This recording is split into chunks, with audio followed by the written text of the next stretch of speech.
Hi guys, today I just show you. So this is I will finish.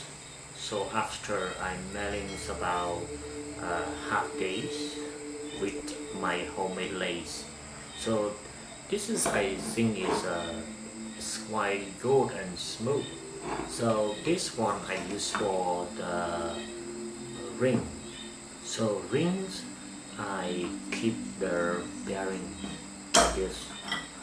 So why do like this? Because the future I will change my headstock lace box, because a lace box no problem, but the rings or the pipes I keep the ring here, it's shaking.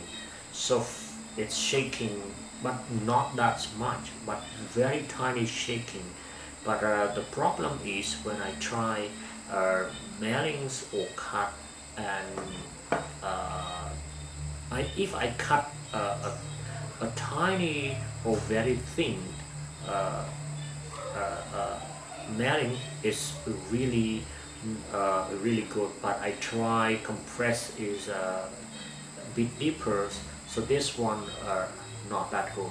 So otherwise I decide make this part, or I don't know how to call, but I can use this keep the ring here, so uh, maybe soon I can change uh, the gearbox. That means I can make my homemade lace headstock much better than today's, because today I has a problem like that when I try to uh, melt deeper, not running that good, it's shaking. uh, One more thing, probably the pulley I use only one, that's mean I just connecting to the headstock,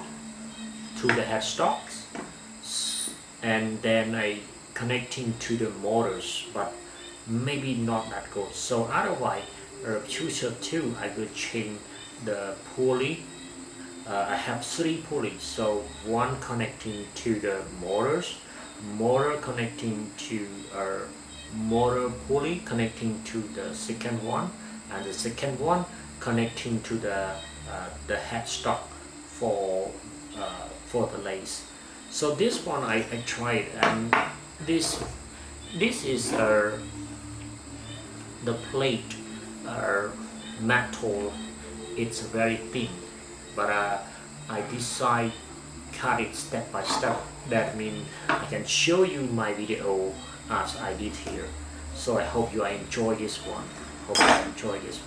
So this is my first time I try like this one, because long times ago I never tried like that, but this is my first time. I hope this one is it's working very good. So it takes about half day I do this, because with my home lace maybe less experience. It's not like original lace, is a big professional lace, is much better than. So hope you enjoy my work today. I hope you enjoy my video. Please like and subscribe, whatever you can support me for next video. Thank you very much for your watching.